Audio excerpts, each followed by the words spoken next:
और ईरान से एक बड़ी खबर सामने आ रही है। ईरान के राष्ट्रपति इब्राहिम रईसी ने इजरायल को धमकी दी है, बहुत बड़ी धमकी। वो अपने ब्रिगेडियर जनरल सईद रजी मौसावी की मौत का बदला इजरायल से हर कीमत पर लेगा, जरूर लेगा। ये महाधमकी सामने आई है। यहां तक कि ईरान के विदेश मंत्री हुसैन अमीर ने दो टूक कहा कि अब तेल अवीव की उल्टी गिनती शुरू हो गई है। जानकारी आप तक पहुंचा दें कि ईरान के दावों के मुताबिक ब्रिगेडियर जनरल सईद रजी मौसावी को सीरिया के दमिश्क में इजरायल ने मार डाला है। ईरान का दावा है कि ब्रिगेडियर जनरल मौसावी को मारने के लिए इजरायल ने उन पर 3 मिसाइलें यहां पर दागी थी।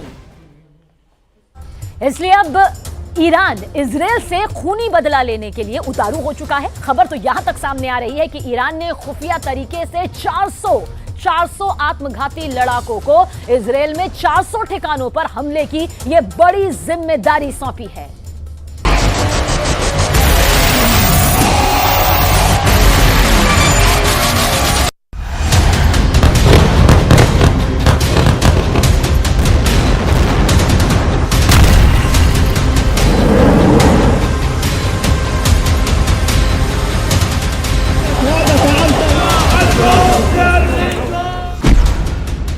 इजराइल के अंत की उल्टी गिनती शुरू। अगर दुनिया सोच रही है कि 41 किलोमीटर लंबी और 10 किलोमीटर चौड़ी गाजा पट्टी में ही जंग चल रही है, तो ये बहुत बड़ा भ्रम है। अब पूरे मिडिल ईस्ट से लेकर पश्चिमी एशिया तक भयंकर बारूदी धमाके शुरू हो चुके हैं। इजराइल गाजा से लेकर लेबनान तक और लेबनान से लेकर सीरिया तक 6 फ्रंट पर जंग करने का दावा कर रहा है, जबकि हमास, हिजबुल्लाह और अब ईरान दावा कर रहे हैं कि उनके लड़ाके इजराइल से तब तक जंग करेंगे जब तक कि इजराइल का वजूद खत्म नहीं हो जाता। यहूदी देश इजराइल से नफरत का आलम यह हो चुका है कि अब इजराइल पर 400 से ज्यादा आत्मघाती हमले करने की तैयारी अकेले ईरान ही कर रहा है। ईरान ऐसा क्यों कर रहा है, इसे जरा समझ लीजिए। ईरान के दावों के मुताबिक इस्लामिक रिवॉल्यूशनरी गार्ड कॉर्प्स के ब्रिगेडियर जनरल सैयद रजी मौसावी को इजराइल ने सीरिया में मार डाला है। दावों के मुताबिक मौसावी को हवाई हमले में इजराइल ने मारा है। इधर मिडिल ईस्ट से जुड़े जानकारों के मुताबिक ईरान के ब्रिगेडियर जनरल सैयद रजी मौसावा के मारे जाने से पूरे मिडिल ईस्ट और पश्चिम एशिया में बहुत बड़ी जंग शुरू होने वाली है। ब्रिगेडियर जनरल की मौत, ईरान का बारूदी बदला। ईरान के राष्ट्रपति इब्राहिम रईसी ने साफ कहा कि सीरिया में हवाई हमले में ब्रिगेडियर जनरल रजी मौसावी को मारने के लिए इजराइल को भारी कीमत चुकानी पड़ेगी। ईरानी राष्ट्रपति ने साफ कहा, बिना कोई शक के ये कार्रवाई क्षेत्र में कब्जा करने वाले ज़ायोनी शासन यानी इजराइल की हताशा, असहायता और अक्षमता का एक और संकेत है। ईरानी कमांडर सैयद रजी मौसावा की सीरिया में हत्या के बाद पूरे ईरान में जबरदस्त आक्रोश है। ईरान के विदेश मंत्री ने इजराइल को तबाह करने तक की धमकी दे दी है। मौसावी की हत्या को लेकर ईरान में जगह जगह प्रदर्शन हो रहा है। इजरायली स्ट्राइक से भड़के ईरान ने अब बदले की योजना बनाई है। उधर इजरायली रक्षा मंत्री गैलेंट ने भी इस बात को स्वीकार किया है कि गाजा में चल रहे युद्ध के बीच इजराइल पर 7 अलग अलग थिएटरों में हमले जारी हैं। हालांकि उन्होंने 6 फ्रंट पर जोरदार पलटवार का दावा भी किया है।